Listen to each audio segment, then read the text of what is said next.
প্রধান উপদেষ্টার চীন সফর বানচালে নানানমুখী ষড়যন্ত্র চলছে বলে মন্তব্য করেছেন বিএনপির সিনিয়র যুগ্ম মহাসচিব রুহুল কবির রিজভী। নয়াপল্টনে এক সংবাদ সম্মেলনে তিনি এই মন্তব্য করেন।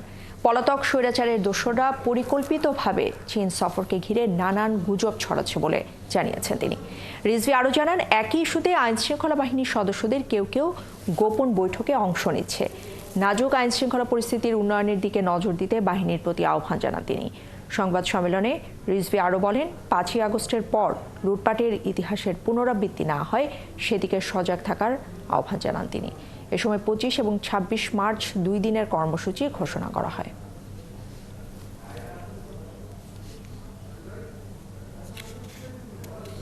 প্রধান উপদেষ্টা কোথায় যাবেন এইটা নিয়ে নানা ধরনের গুজব তৈরি করছে, যেগুলো সম্পূর্ণ চক্রান্তমূলক।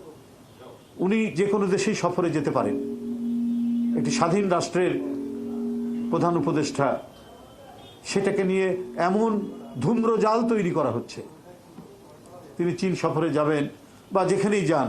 তো এগুলোর পিছনে খুব পরিকল্পিতভাবে কনসার্টেড ওয়েতে আপনার এই গুজব ছড়ানো হচ্ছে।